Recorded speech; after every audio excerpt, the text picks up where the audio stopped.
The homie that, owned this previously before me made $50 million a night. Where is Rick Ross getting all of this money? People don't know where my jet at. I obviously didn't get the memo. It's being updated with Starlink. What kind of rich cut his own grass? Why you out there cutting your own grass? You're trying to save money? You don't want to pay for the lawn to get cut, huh? Let me ask you. The AC broken in the. Let me ask you this. It's actually been. The guy you know who owned this place before me made $50 million a night. People have been losing their minds after seeing Rick Ross flying in regular economy.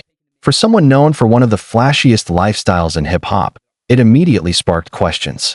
Where is Rick Ross getting all this money? And why is he suddenly flying commercial? Not long ago, Ross was offering a flight attendant position paying over $100,000 a year. He was also taking shots at Drake, mocking the quality of Drake's plane. Ironically, not long after making those comments, Ross ended up dealing with an incident involving his own aircraft. Then came the latest headline, footage of him flying commercial, which led many people to assume he was broke. Ross quickly responded. He said his jet was being upgraded with Starlink, the satellite internet service from Elon Musk, and claimed that was why he chose to fly commercial to Colombia. According to Ross, he had no issue flying economy if it meant using his jet for something else, even joking that he would rather send the plane to pick up his mother while he flew commercial himself. He also pushed back against the criticism, saying people should never look down on young hustlers trying to make money, whether they travel by bicycle, train, Uber, economy class, or private jet. Ross pointed out that he flew commercial for over 20 years before spending roughly $40 million on his own aircraft. Even with that explanation, many people remain skeptical. When you look into Starlink aviation, installing the system on a private jet can require anywhere from 10 to 15 days of downtime, along with significant equipment and installation costs. The upgrade itself is expensive, but Ross claimed the project was worth it so he could have reliable internet while flying. Part of the reason people questioned him is because of his history with Drake.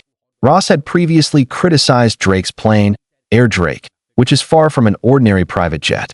Drake's aircraft is a converted Boeing 767 cargo plane transformed into a flying mansion. While most private jets already cost tens of millions, Air Drake is valued at roughly $185 to $200 million thanks to its extensive customization. Inside are luxury lounges, bedrooms, showers, a theater, and even a custom poker table. The aircraft began its life as a cargo plane, and Drake acquired it through a partnership with Cargojet, the Canadian cargo airline. When your plane is larger than what most people experience on commercial flights, you're not flexing first class anymore.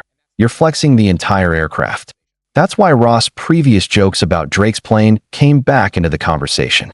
He had questioned how safe it was, calling attention to the fact that it was originally built as a cargo aircraft. Then, in a strange twist of events, Ross experienced a scare involving his own jet. Fortunately, everyone came out unharmed. Afterwards, Ross addressed the situation publicly. He described seeing fighter jets nearby and compared the experience to something out of Top Gun. While he didn't fully explain what happened, he admitted the incident made him rethink some of the comments he had made about Drake's aircraft. Meanwhile, Drake appears to be embracing the moment. He's recently been seen filming around his own plane, leading some fans to wonder whether more subtle shots at Ross could be on the way.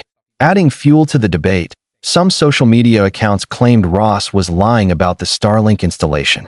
They pointed to flight tracking information, arguing that his jet had not flown for weeks. According to them, the explanation didn't add up. Still, it would be surprising if Ross had actually lost the plane or was being forced to sell it. There's very little evidence suggesting he's in financial trouble.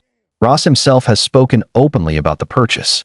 He said he spent close to $40 million on the aircraft and customized it with a G600 style interior, adding features like a bed and a completely redesigned cabin. He emphasized that he deliberately waited decades before buying a jet because he viewed it as an investment rather than a status symbol. Yet one sighting of him flying economy was enough for people to question everything. Is he living beyond his means?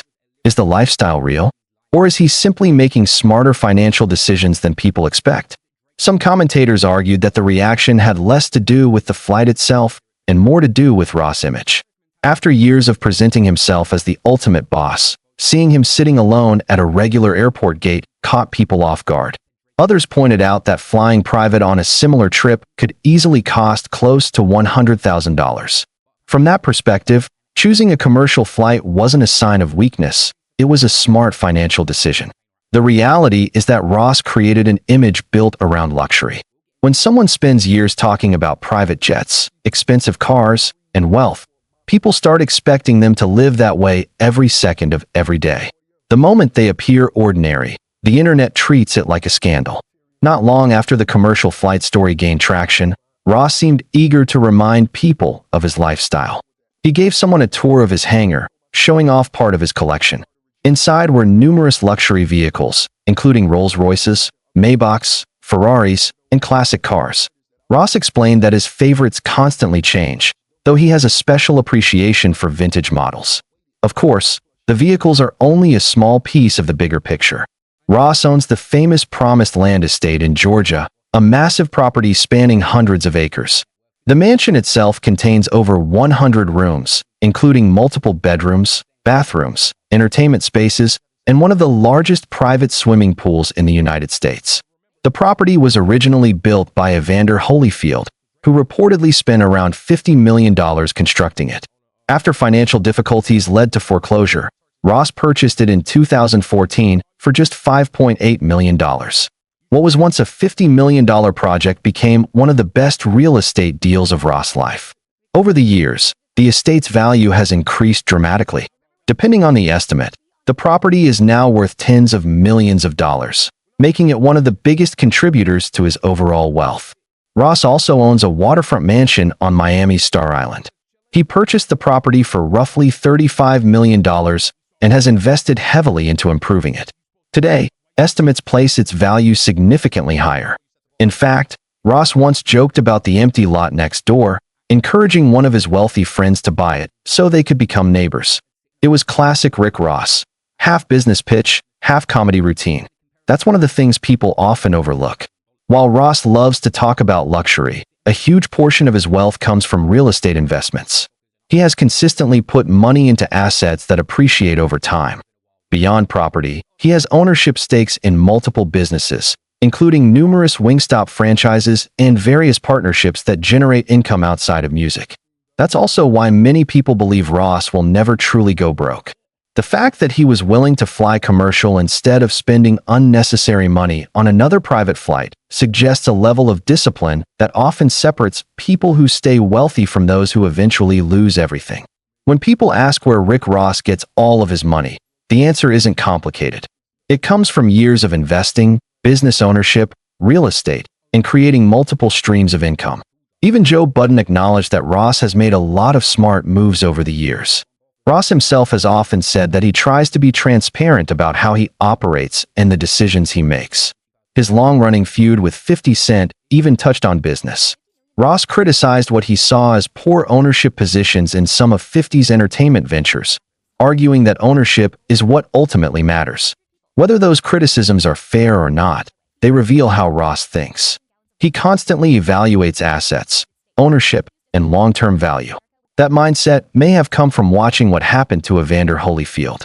Ross has spoken openly about learning from the mistakes of the man who once owned his Georgia estate. Holyfield earned hundreds of millions during his career, yet still lost the property through foreclosure. Ross often reflects on that reality whenever he drives through the gates. He asks himself what separated his own approach from the decisions that led Holyfield down a different path. For Ross, the lesson is simple. Learn from other people's mistakes before you repeat them yourself. Holyfield has spoken about financial setbacks within his own family, including situations where relatives borrowed against property and created serious problems. Stories like that left an impression on Ross. Rather than viewing them as cautionary tales from a distance, he uses them as reminders of how quickly fortunes can change if you stop paying attention. A property that reportedly cost $50 million to build was acquired by Ross at a massive discount. Over the years, the value has increased dramatically. Depending on who you ask, the estate has been valued anywhere from $30 million to well over $50 million. Some estimates have gone even higher. That's the kind of investment that changes your financial future. And that's only one property. Ross also owns a waterfront mansion on Star Island in Miami Beach. The property reportedly cost around $35 million, and Ross invested heavily into renovations and improvements after buying it. Today, there are claims that it's worth significantly more than what he paid. Ross even joked about the vacant lot next door, encouraging one of his wealthy friends to buy it so they could become neighbors. That's what makes Rick Ross interesting financially. People focus on the cars and the private jets, but a huge amount of his wealth appears to come from assets that appreciate over time. He's invested heavily in real estate. He's invested in businesses. He's invested in Wingstop franchises and numerous other ventures. And according to Ross himself, every time he travels somewhere, he's not just representing himself. He's representing dozens of partnerships and business relationships attached to his brand. That's why I actually think the commercial flight story says more positive things about Ross than negative ones. A lot of people become broke because they refuse to take a step down when necessary. Their pride won't allow it. They feel like they have to maintain appearances at all costs. Ross, on the other hand, was willing to get on a regular flight and deal with whatever jokes came afterward. That willingness to put practicality ahead of ego is usually a sign of someone who understands money. When people ask where Rick Ross gets all of his money, the answer seems pretty straightforward. Property, businesses, partnerships, investments, multiple streams of income built over decades. Even conversations on podcasts have highlighted this. People point to his real estate holdings, his restaurant investments, and the various deals he's accumulated over the years. Ross himself often says he's made a lot of great moves and tries to be transparent about how he operates. And one of the biggest reasons he thinks that way comes back to a lesson he learned from the man who owned promised land before him, Evander Holyfield. Ross has spoken openly about studying the mistakes of people who came before him. He often says that every time he drives through the gates of that property, he remembers that the previous owner earned hundreds of millions of dollars and still lost it all. That forces him to ask an important question. What separates him from the mistakes that came before? Ross says he mentally goes through a checklist and reminds himself what he plans to do differently. Because in his mind, the smartest people don't just learn from their own mistakes. They learn from other people's mistakes too. And that's exactly why the story of Evander Holyfield caught his attention in the first place. Holyfield has spoken about family members taking advantage of him financially and situations involving loans and mortgages connected to property. Stories like that left a lasting impression on Ross. He watched someone make an unbelievable amount of money and still end up losing assets that should have lasted generations. For Ross, that's become a constant reminder that building wealth is one thing,